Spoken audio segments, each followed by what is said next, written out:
Hello, my name is Temi Balogun, and I'm the anchor for this program, which is a table talk. It is another segment on expert interview.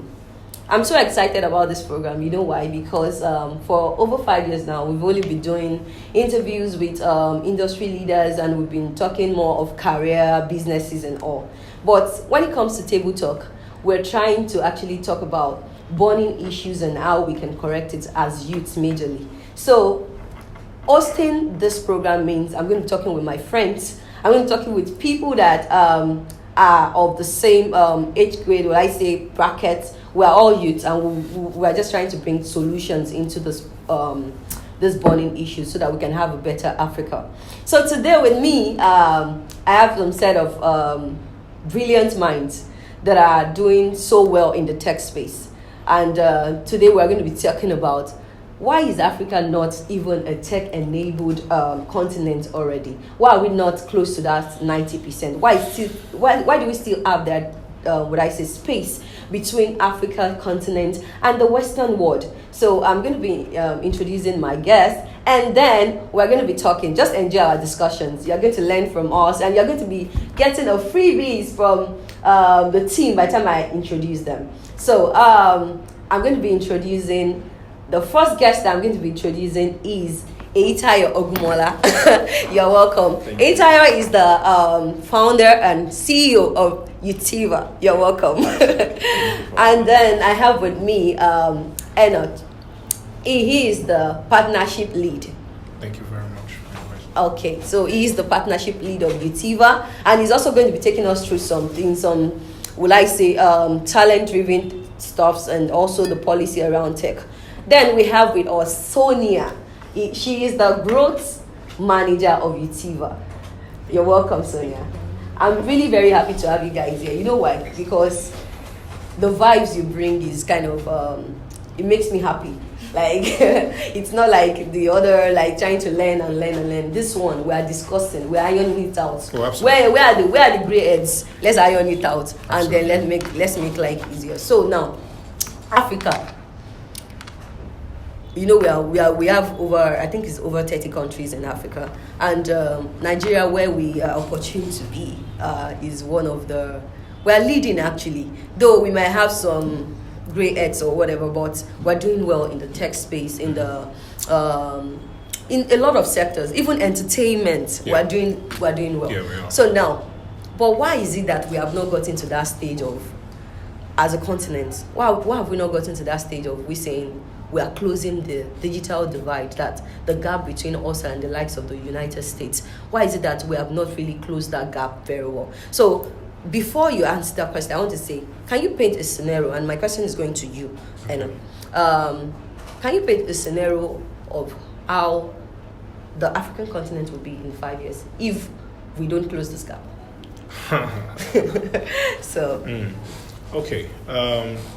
So some little statistic from World Economic Forum just says that roughly about 230 million jobs in Africa, will be needing some layer of technical skill. And that is, a relatable example would be a farmer in Osun State needing to know how to use his phone to give reports on crops, growth, production to an investor somewhere in Abuja or something. You mean farmers? Yeah, actual farmers. Wow. You understand? And the conversation really is going beyond just the need to have technical skills to do the hard coding, but having technical skills to do everyday life, or even across industries that typically may not be sitting on technology. And that's what that number really identifies. And so if we don't close that gap within 5 years, what do you think? Is it going to how are we going to look? So the rate at which we should be growing should be faster than what we have right now. Wow. Very much faster. I think we're actually very late already. If we say if we don't close that gap, what will eventually happen is we'll be losing job opportunities to expatriates. Okay. That's one of the major things that will be happening. Okay, they'll bring in We'll more have to of be expatriate importing into talents to perform certain tasks. We will not be optimizing investments that we have internally. When you invest in a space, you would find that you're not able to make the most of whatever investments you put in because there are no talents to actualize whatever visions you have. And obviously the fact that there are jobs, but they are in competent hands. So what eventually happens is whatever you think is employment rate, or rather unemployment rate right now is going to be ridiculous. You can spare me the numbers on what the population growth will be by, I think it's double what we currently have right now. And what does the entire think about this? What do you think about? What can you paint a picture? Your picture is already scaring me. It's scaring me because the fact is that you are taking it down to the people that are going to the farm. Because that's where the real impact sits. Okay, so let's see. Maybe Italia's picture will be better. Please, can you please paint? No, seriously, because even people who are in schools, like corporate offices, they are struggling with money. Do you agree with me? Yeah. But you now took it down to the farmers. Those ones that some of them are even managing to know how to use social media platforms, and then you are not saying they have to learn tech skills. Yeah. Wow, amazing! Yeah. Please, I think Enoch is correct, and unfortunately, the bad news is that I'm not going to paint it. That's the bad news. Because if you think about it, right, life generally is opportunity costs. So it's always about an alternative that we are foregoing. So if we refuse to invest in technology, today, the honest truth is that there is a 230 million jobs that needs to be powered by technology, including a farmer that is going absolutely, yes. So I'll give you an example, right? The current bus drivers today, would have to optimize with technology to collect money because people like me, they are tired of carrying cash around. Okay, so you mean bus what? The bus drivers. So in the next, okay, all those so think about. You mean all those NURT? They would have to start doing check things. Wow, this is crazy. Think about the past 10 years. There were no POS everywhere. Yeah. So we had to queue at the bank to collect money. Yes. And then compared to, I am old already. Sonia is younger, right? Old how? Are you? When I was younger, I was in the university, right? Okay. To know my account balance when I was in the university, you literally have to enter into the bank, and then there's a cashier or a teller that will check your account and then write it in a slip and circle it and give it to you. Okay. Today, Sonia's generation just have to check and start 737 and check. In the next 5 years, Sonia will be tired of carrying money around. She just wants to. She won't be using the bus again, anyways. But she just wants But there's a younger generation that is also coming that I've seen, Sonia drive the best of the cars. They don't want to be. They don't want to. And it's quite interesting because today, a younger person on Twitter can become rich overnight. What you and I worked for 10 years. Yeah. The person can have that money in just 10 minutes. Crazy.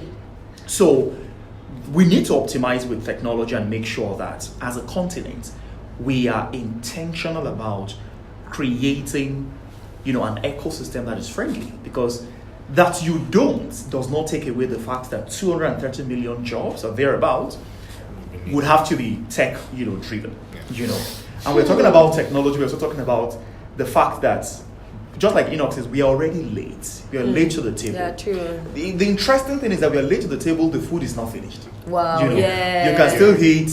Well. It's not too late. But you are hitting what is left. But the other people that came early to the tech space, they are moving faster. They are moving into the NFTs. They are moving into the metaverse. They are moving into blockchain. And we were still we are still, So our farmers, our bus drivers, I'm just scared when you guys are saying farmers. Like, is it those? Okay, even if you say they are bus drivers, even their conductors might need to also be. I mean, so you mean all those ones that be like Wale Oshodi or whatever, they would have to also do all these things and be tech. You have to look at it like this. When you look at an existing industry, it has different aspects of it. They call it the value chain, right? The entire value chain that makes it work. You would literally just see that everybody just wants to ensure that, one, they're making less errors, make more profits. You understand? And catch up with the trends. And because they want to do that, they would have to introduce some layer of technology. And you would typically find that, I want my security person to be, I want to optimize his security work, so I want to introduce some layer of technology. He needs to know how to operate that. We would say that even for the fact that they are trying to, they have to do that. That means the buses that would be used should also kind of be upgraded. It should be more techy.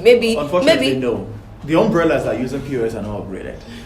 Wow. Yeah, the umbrellas that use the POS are not upgraded, but the POS are working. Now that's the power of technology. The beauty of technology is that if you don't change your life and get better, technology will come and change you. So when I told one of my friends that the bus drivers would have to use POS, and they're like, no, it's not going to happen. I said, think about clubs, think about bars, think about the woman that sells jelly on the road, uses POS. People heard that they banned Shekwe in Nigeria.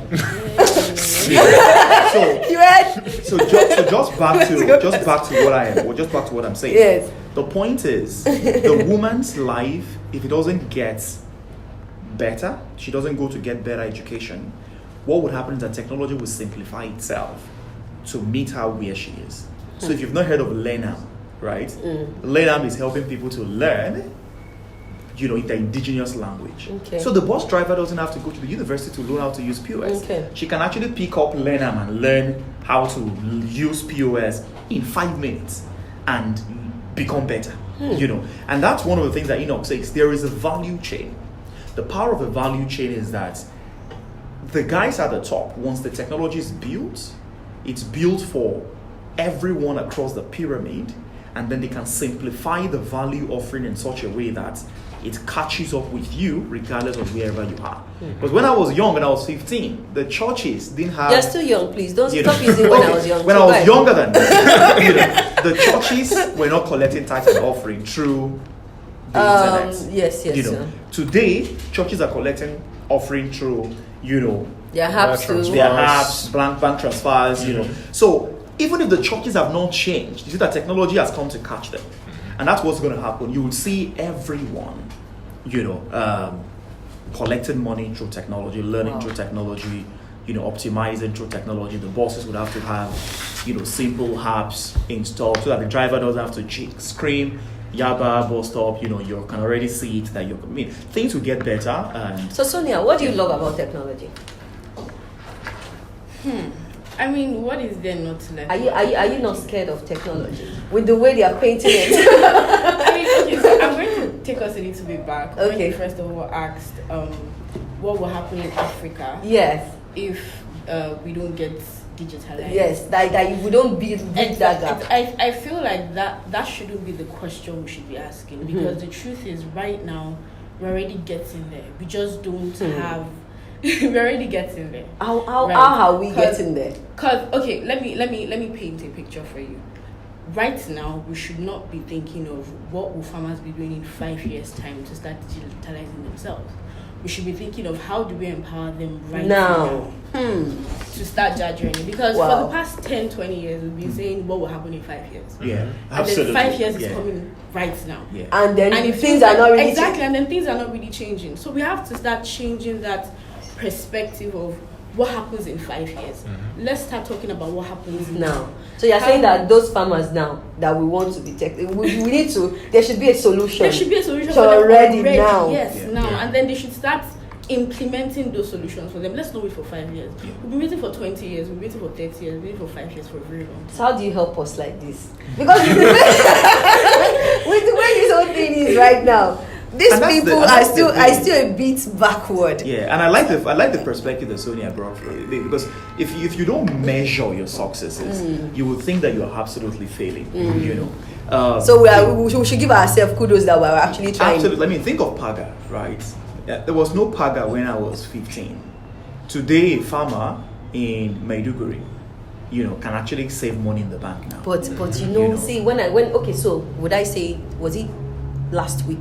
I was having a discussion with a client, I think is based in Dubai. They are trying to launch virtual stuff, and they're talking about metaverse. He was telling me we'll be doing almost everything via that place. I was like, hey, we're not even done with this. This one. So I'm thinking that is why I feel that we're actually, but like you said, let us measure our success gradually, so that we're going to. Okay, so now in this continent that we have, if you had to rate, if you had to say which country would you say is very, well, I say the top 5 countries that are really doing well in tech? So we typically have big shout out to Nigeria, big giants, the major player. I mean, you are shouting out to Nigeria as the major player. Yeah, in some certain aspects. Aspects. And then we also have countries in East Africa, all right, Rwanda. Right, and then we also have South Africa itself, which has those ones that they've been correct for a while. Yeah, so they've been active for a while, and I saw something about Meritus that they are trying to do well too on the aspect of technology. So I mean, everyone in the space is playing at what they see. What they see technology contributes to them. Okay. Right? And in different layers with it. So we have in Nigeria here where it's the tech ecosystem that's actively driving its growth. In some countries, you have governments driving the growth of the tech ecosystem. So, and some places you see it's the corporate businesses. They're already established Fortune 500. You understand, that are pushing the growth of the tech ecosystem. So, Africa in itself is really still finding its ground, understanding the value of technology. And let me explain this to you. So, for us at Utiva, one of the things that we have cracked down is that the African talents, the people who live in Africa, all you just need to do is just let them know what the opportunities look like. They will latch onto it. And it's one of the reasons why we have succeeded the way we have, because we invest a whole lot in educating the people about the opportunities in technology and actually making it very simple and relatable. Like, oh, you did XY, you schooled, maybe you finished in biochemistry. It all isn't lost. Look at what your capabilities are, what you're trying to achieve. This is where you fit in tech. You don't necessarily need to think. You don't necessarily need to be crunching codes. There's an aspect of technology that fits you. Do you understand? So, and that's one of the things that I feel that as Africa as a whole, we need to begin to look at how technology plays across all spectrum, all aspects of life, and help people understand that you don't need to fear technology. It's just here to make things easy for you, and this is how to use it. This is how to use it at your advantage. That's the conversation we should be having. Wow, it's been amazing so far discussing with the Utivo team, and I'm not actually surprised. They are the big tech guys, so they are here to actually tell us those barriers, and I think you've been learning so far. I would like us to go on a short break to see this video from Utiva, and we'll be right back. Hello guys, I'm offering you free knowledge transfer. Let me tell you how I became a data analyst, and I'm helping other people do the same. Sometimes last year, I stumbled on an article about data analytics, and I felt like, oh, this was like a perfect way to transition into the data analytics or in the tech space, if I must say.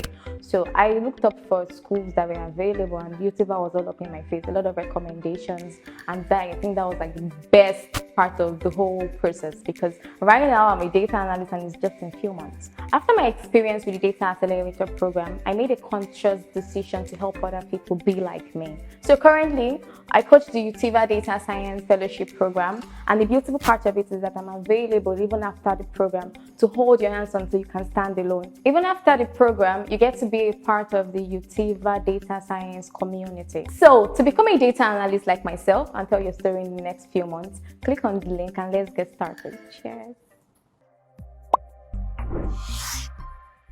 Yeah, welcome back. So I still have with me great minds.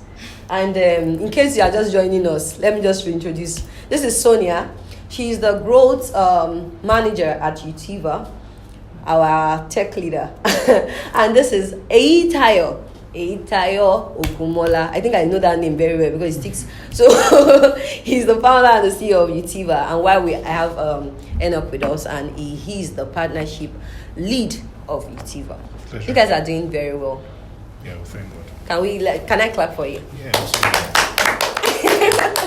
You guys are really making us proud, and we're happy that and so far you've enlightened us about this whole tech thing. And I would not lie, the pictures you painted, because me, I'm trying to think, as much as I want to be optimistic, I've been thinking that how will the bus conductor and a farmer, how would they be able to do this? But then I think, like you said, if we're able to look for solutions that can be relatable, maybe it would. I pray we'll get there. Yeah. Hey, all right. So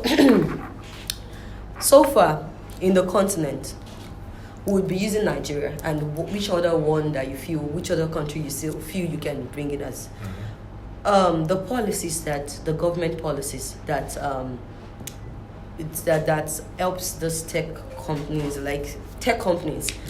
There's apart from, let's say, tech companies, even generally the ease of doing businesses in Africa country, it's better than each other. Like government enables. I know of Rwanda very well because I remember the last time that I was there.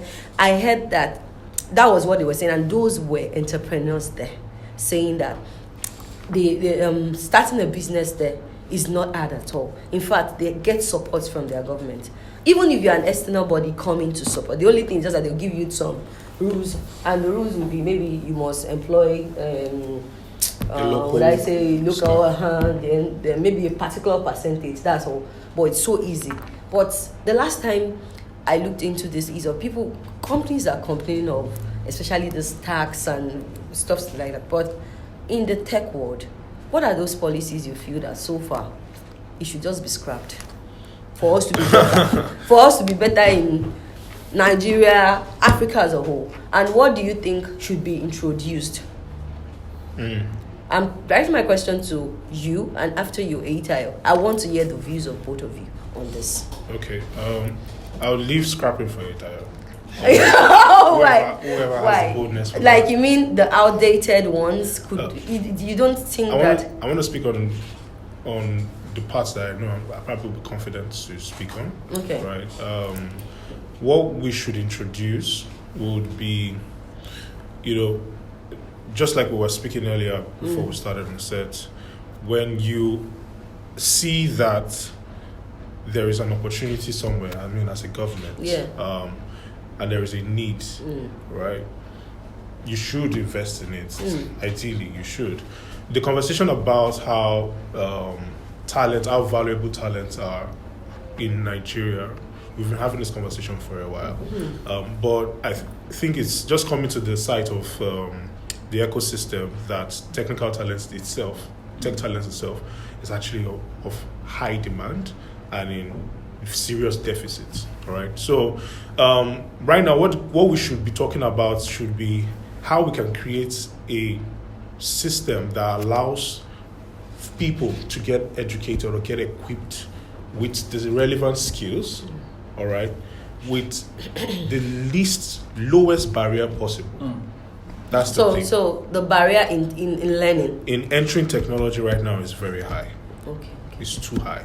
Okay. You're talking about the knowledge, first of all. You're talking about the costs of acquiring one, the cost of investing, because getting the knowledge is not enough. You also have to equip them with skill sets. You need to reinforce their learning. The cost for facilitating that, right? The opportunities are endless, so that's not the problem. There are actually tons of people willing to absorb talent with technical skill sets. Do you understand?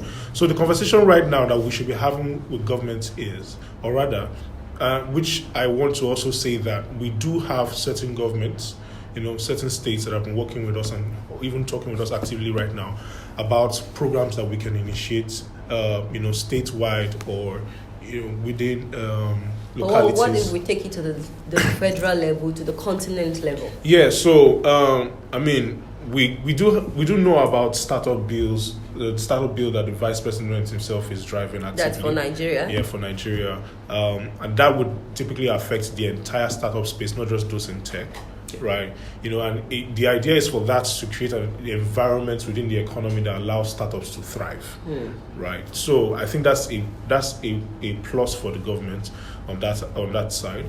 But when you now want to talk about what we, are focusing on, it would be really great if we are able to have government look at those, have at least say the major players or those who have begun to get it right. Let's have ourselves in a roundtable conversation and say, what can we do to ensure that the problem is not about talents getting technical skills. It's more, we should only be looking at how can we position talent. Let's take out the problem of talents transitioning into tech. Let's take that out entirely. How do you do that?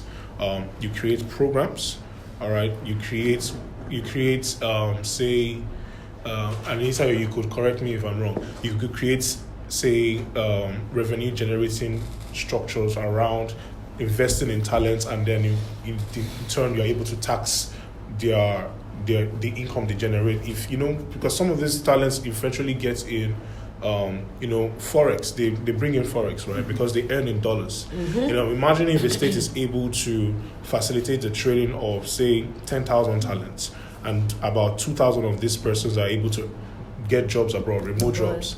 And because you facilitate that, you have. So it's not a must they have to travel out before they can get jobs here. You create the system for them to be here, right? And then you provide the remote jobs for them, or rather, the jobs when they get the jobs, right? And they pay tax. They are able to pay tax, exactly, and they pay tax in the foreign exchange rather than the costs here. Amazing. So it's this kind of conversations, and really the thing is, because this challenge is one that we are just looking into, it will unravel itself. It's not one that will say, oh, this is what will work, or this is what won't work. Okay. It should be a collaborative process between the government and the private sector. All right.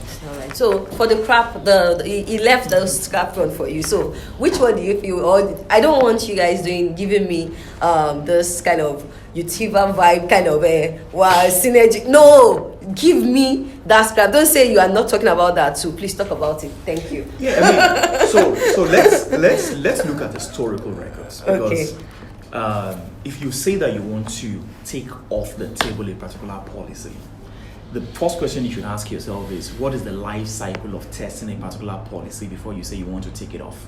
It's supposed to be 20 years. Really, 20 years.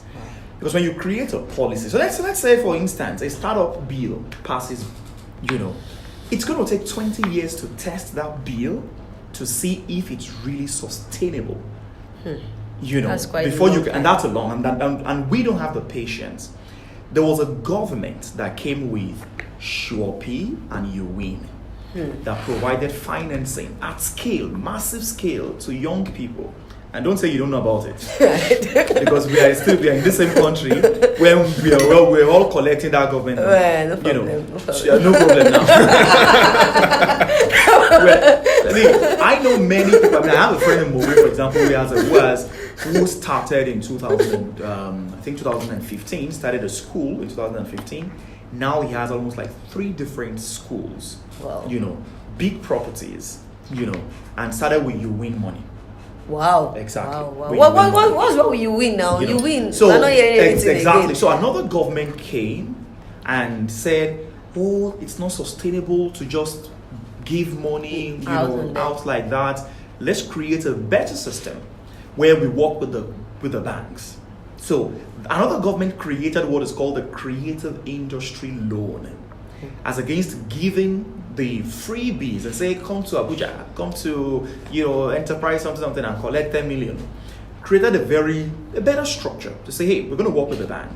The banks will do, because the banks have the capability and the ability, to do their risk assessment. They will do your risk assessment, and if you're qualified for the loan, you will access the loan. I can tell you a couple of different organizations today, I will put their names out there, that are thriving on that loan, because the loan is a very patient capital.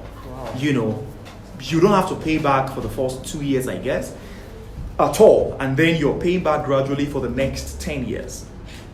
and the interest rate is very low, right?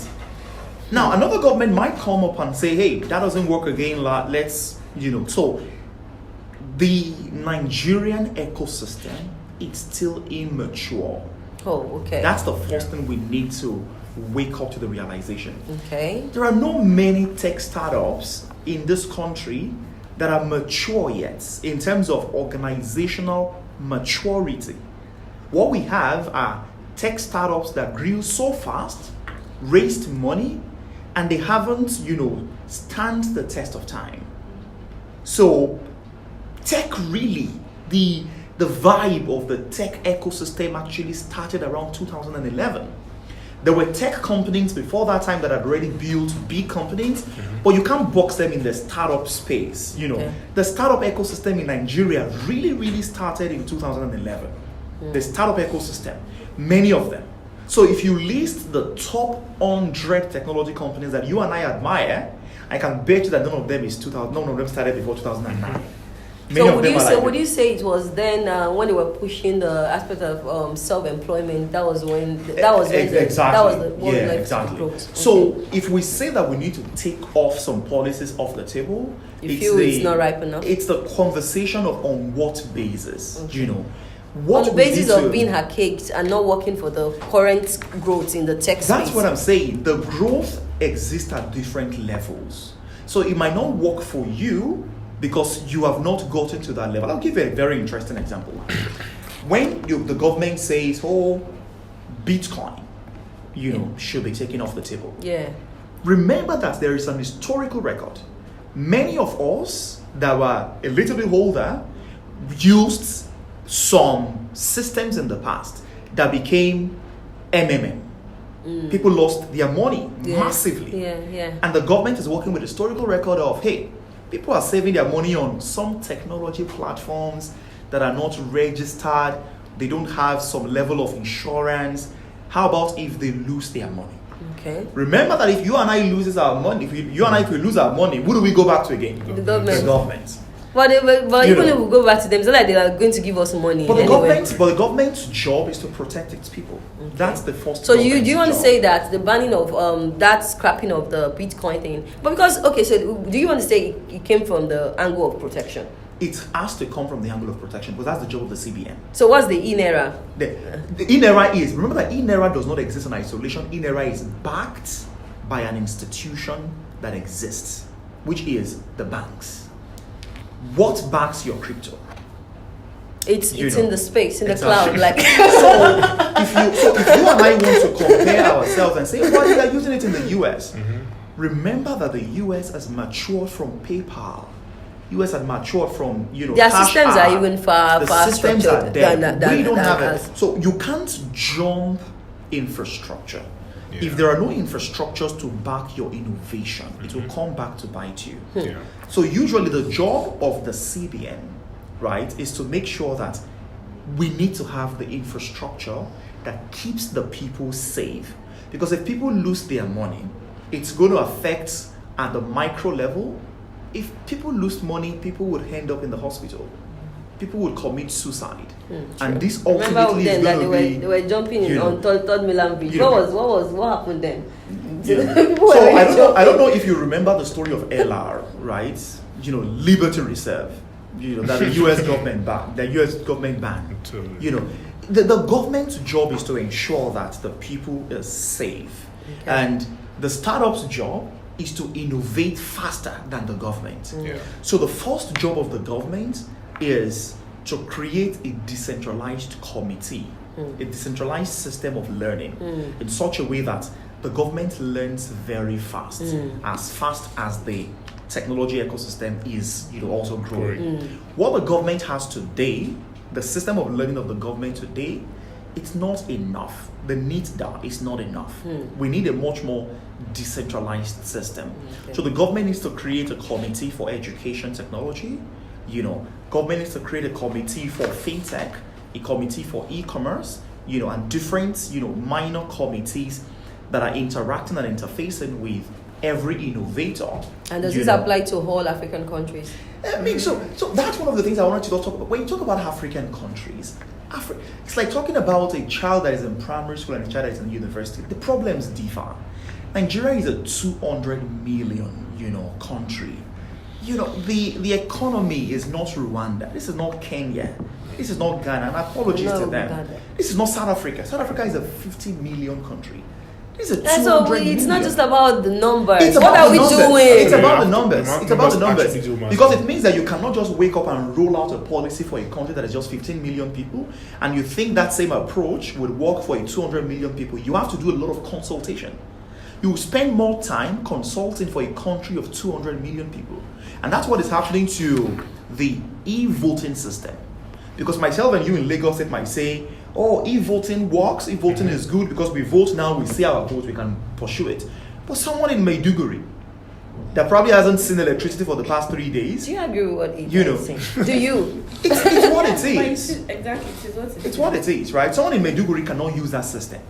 Because you and I know that the day of the election. But we just talked about that there can be solutions that they will understand. But we are not there. That's why I talked about maturity. We grow into that system. We grow into that system. So the challenge of the technology ecosystem today is, number one, the government needs to bring itself low to the level that it can learn very fast. Number two is that the tech ecosystem itself needs to stop playing the baby game. We need to be mature and understand that you have to get to the table with the government. You can't tweak the government into changing things. That's one. It's very, very serious. We need to form small teams that say, hey, this is our problem. Let us go sit down with the government for the next 6 months and educate the government. We need to be meeting with the governors too. And Lagos State is far above, in terms of every dynamics here.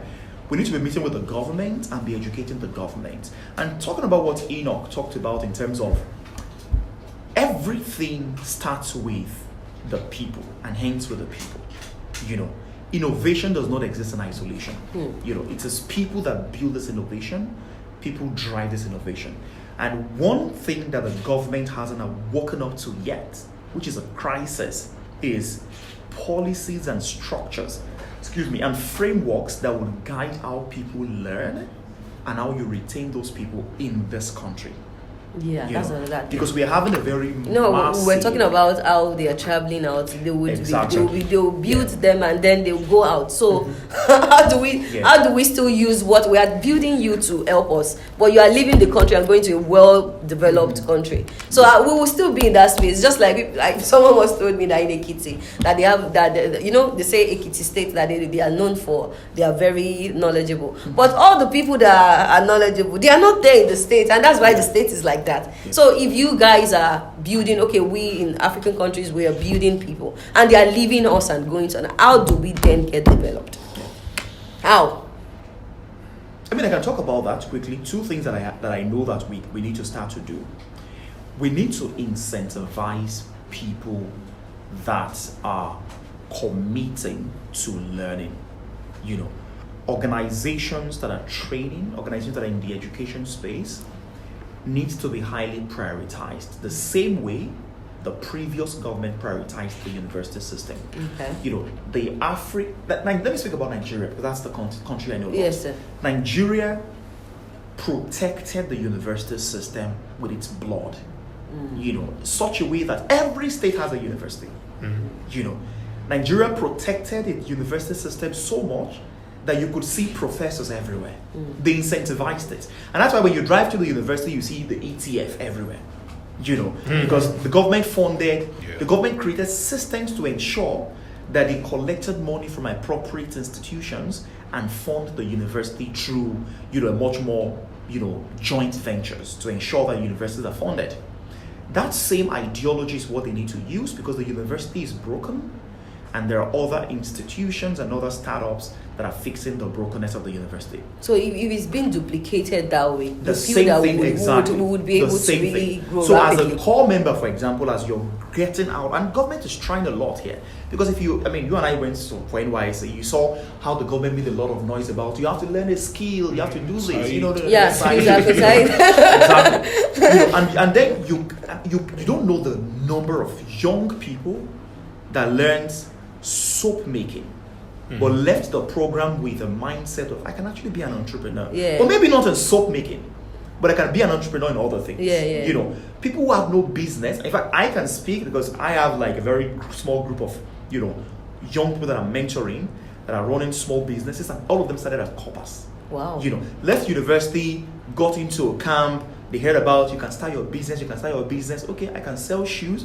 Imagine think about the number of young women that sell things on Instagram. Yeah, you know, Islamic. Take that away from our economy. Imagine the number of people that will be unemployed. And this Instagram sales and all this is really doing well. It's saving a generation. It is. Now, the same energy the government used to mobilize young people at Said, at NYC, kudos to NYC for the great job you're doing. The same energy, the government needs to use that same energy to mobilize technology skills, you know, training, you know, at scale, making sure that every young person has a digital skill. It's the Indian strategy. Okay. Every young person has a digital skill. What would happen, number one, is it will reduce the cost of finding talent on technology companies. Okay. Because the biggest trouble of technology companies today is finding talent. You know, because talent is expensive, right? Why is talent expensive? Simple economics. The demand is higher than the supply, right? So what do you do as a government? Supercharge the supply side of the business. Make sure that the talent is democratized. Talent is everywhere. If talent is everywhere, it's good for companies because you can easily find talent. And then the question is, some people don't like that because they're like, we won't earn a lot. You will earn a lot. Because what would happen is that they will move you to the higher end of the supply chain and you will earn more. So better than stock. Come to think of it, there are graduates coming out of the university every time. Exactly. So you can just take. We have numbers, so it's not an issue. So there's this issue that was on Twitter. I think was it earlier last year or late last year? Sorry, about something related to. I think Don Jazzy was the one who actually helped this particular tech. Tech expert that we want to fund you with 1.5 million and we want you to please, because there have been a lot of noise on Twitter about I want to go tech and he decided to just help. So it was like, okay, so we are giving you 1.5 million, try to as much people that wants to learn, and he kind of misused it and was trying to bring in sexual harassment. And the an activist then said, with the way, because if we're saying we want to be digital inclusive, we cannot leave women out of it, or can we? We can't. So I'm saying that for us to actually be able to say we are actually there, women has to, because this is actually a before now, or now that I know that women are coming into the space, but we would not leave it out that tech is a male dominating industry. So we're saying that we are bringing tech, women, and we want them to be very comfortable doing this. They said she was proposing that there should be policies. So what do you feel about this, and do you think to an extent Utiva is protecting women? You are the reason why I'm directing you to is because you are a lady, because I don't want to ask them. I will ask you because you're a woman, so you will say it better. You are speaking for us, right?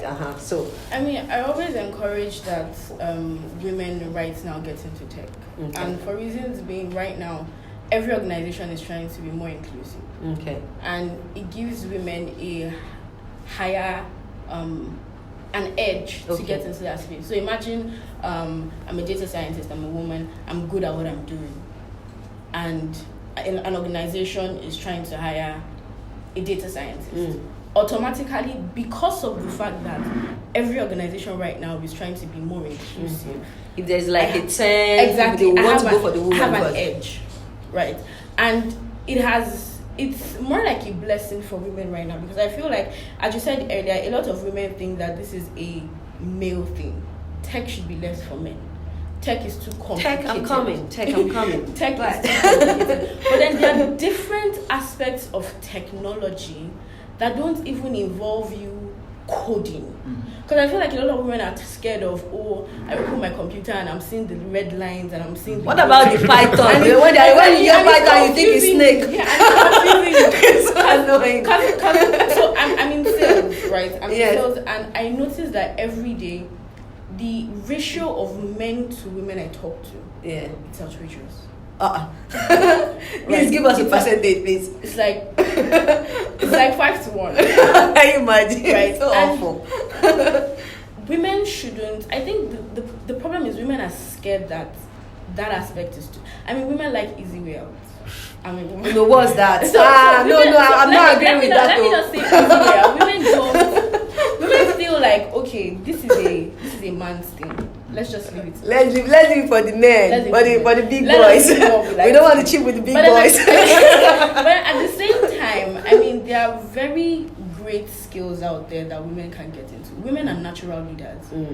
We are. Yeah, you're right about that. Women are natural leaders. Yes, we are. That's what we are born to be. We literally dominate wherever we are. We dominate. Wherever we are. Do you understand that? Yeah, there's no argument.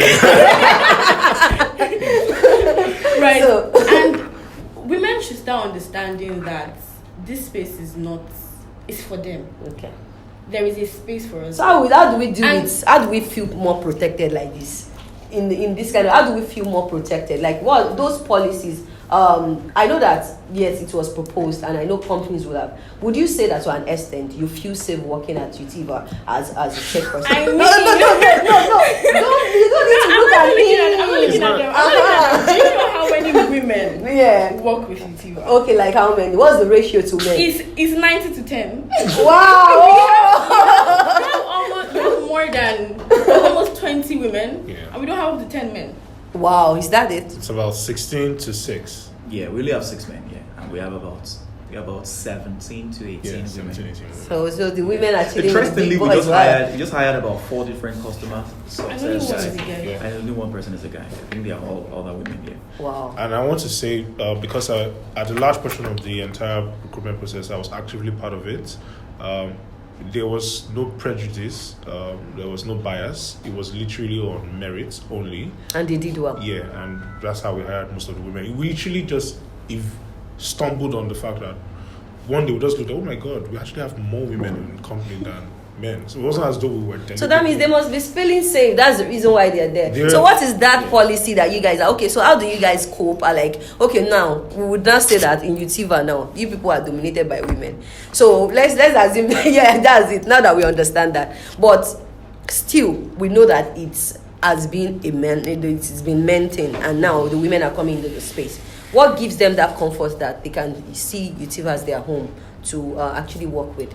Because if you are working in a place and it is when you see it as a place I should be that you want to really come. What do you think? Maybe it's a inner policy, or do you think it's the way they see the company outside? It's the culture.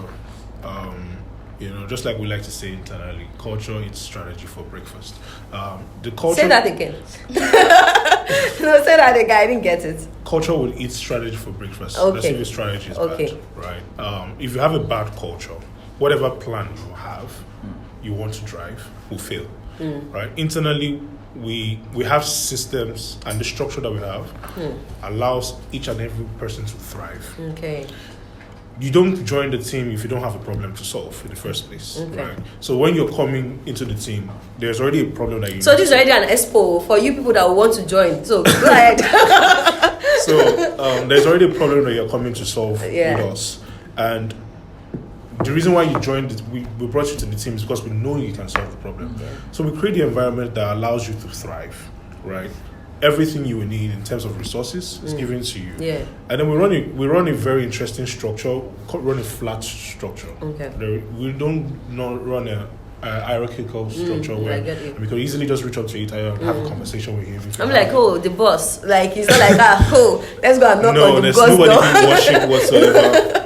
I get you. And we are deliberate about creating policies that protects everyone. And everyone is in the process of creating that policy. It's not as though we just take one policy from up and bring it and say everyone we're implementing it.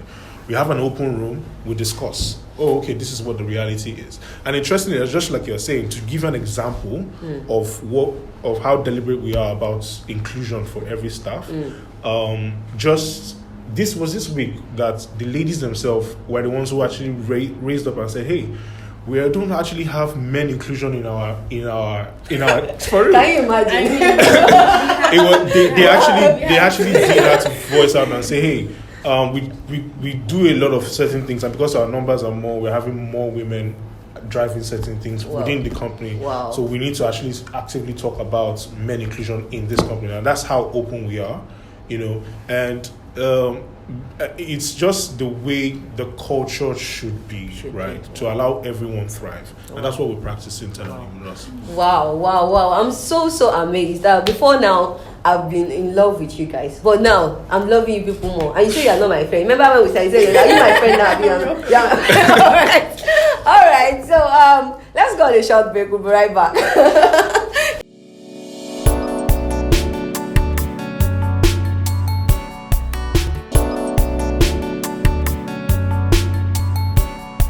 Welcome back. I've enjoyed a lot of things, learning a lot of things from this tech great minds here, and I hope you have as well. So this particular time, we just want to help those who are out there and they wish that, I love those guys. I love the way they are doing. I want to be like them. Like I want to be techie. I want to speak the Python language, the R language. Which other language you people have? Java or whatever. So let's go ahead, please. Okay, so. Like I'm coming to you now. Okay. I'm just coming out of the university, and I have no knowledge about. I even studied theater art, and I feel like the world is going tech. Me too. I want to be in the future. I don't want to be left behind. How do I do it? Okay. So I'm going to do something. So far, in the almost 100,000. Tech enthusiasts that we've engaged so far, what we see is they're broken into three tiers of enthusiasts. You have the recent graduates or the undergrads who are just starting out their career. You have folks who have built some layer of career. Maybe you have someone who has about 15 years as an accountant, probably even has is chartered accountant, right? He's a professional in his field. And then you have the people who want to transition into technology to become engineers, right? Those who want to do the hard coding. You have those three set of enthusiasts, right? Coming from different fields. Typically, every one of them would need to start from scratch. All right. So to understand the concepts of whatever skill set they're trying to acquire and how it applies to whatever field they're interested in.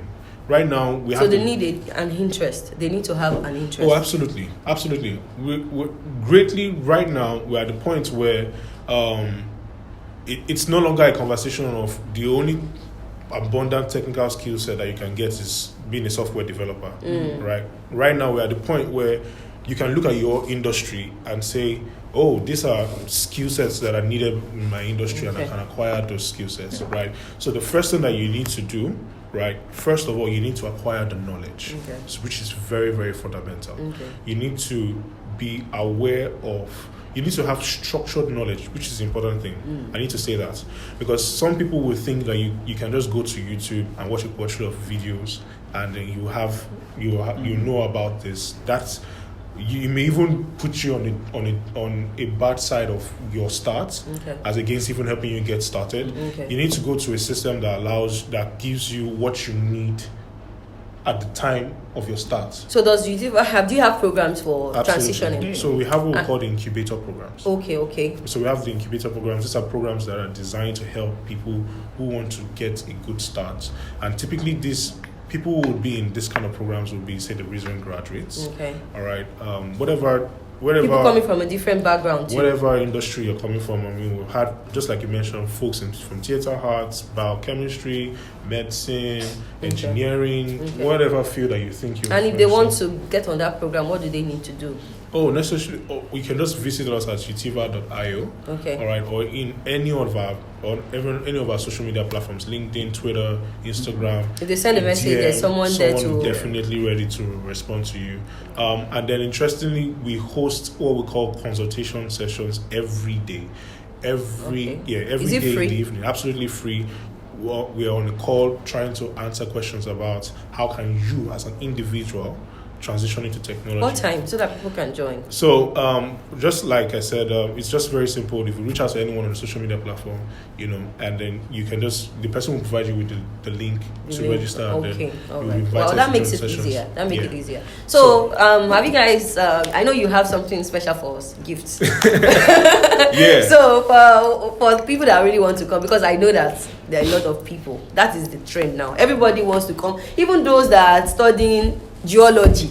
They're not talking about tech. Everybody just wants to go to that. And still, you guys said there are deficits in this board. So if everybody comes there, it takes us like tech can swallow us. So yeah, what's that freebies that you have for us? Who is going to be sharing the freebies? Is it you or Itaya? I can just go ahead and just so it's for anyone who's on your channel right now. Okay. We could give them access to, depending on the program they're interested in. Okay. Between 30 to 50%. Okay. Scholarship. That's discounted scholarship. Okay. For selected programs. Wow, you see, coming on this program means that you are getting between 30 to 50 discount. Isn't that just wonderful? Because the cost, tech courses, the price can kill. And getting this scholarship, really, it's a big deal. I'm really very grateful to the Itiva team that you guys, and it's anyone, right? It could be. So we just have 3 programs that don't have the scholarship on them. Okay.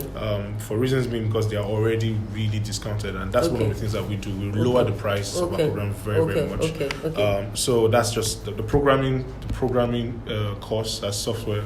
And then cloud computing and one we call the data science fellowship. Okay. Well, the rest of every other one they can get it. Wow, this is amazing. Yeah. Wow. Okay, so Esther, what's your last word to would I say youth out there trying to come into the space? Your last word generally. I mean, tech is easy. Tech is my last advice will be to think about me 2010 when I left the university, and 2011 when I was unemployed, 2012 when I was trying to get a job, 2 years on the streets, frustrated, not being able to find a path and a niche for myself. But I met a mentor who told me that, hey, just come into tech, you would make it, you know. And here you are today. And here I am. So I'm speaking to as many Nigerians that are frustrated, You can't live in the frustration. You have to learn that helps you earn. So get into tech, build your career in tech. I can literally vouch that if you learn tech and you are hardworking, you'll become super successful. And Utiva is a home for you guys. So for the female that are scared and they are trying to leave tech for the male, what do you have to say to them? Your last word to them. We have 5-year-olds out there. We have 10-year-olds out there, and they all need role models. Be their role models. Get into tech. Start making these guys aspire to also want to be in tech. Let us dominate this field. All right, so Sonia is saying let's dominate tech. So we're rounding up on the note that tech is easy. The tech world is easy, and these issues that we feel are affecting our continent has been ironed out so far. And we are not just giving this out to the youth, but also to the government, and also to would I say organizations that feel they can come into the space to make Africa better. This program is basically for us to bring out the bunny. In case you don't know, in case you are too busy to know, we are telling you that these are the issues, and then we are providing solutions. You don't have to take all our advice, but please, we would be very happy, because we are saying this as youths, that if you can listen to what we have said so far and you can bring out the best to make our lives better, and then we'll have a better Africa. Thank you. Until next time, I remain your host, Kemi Balogun. Thank you very much for your time. Cheers. Bye. Thank you.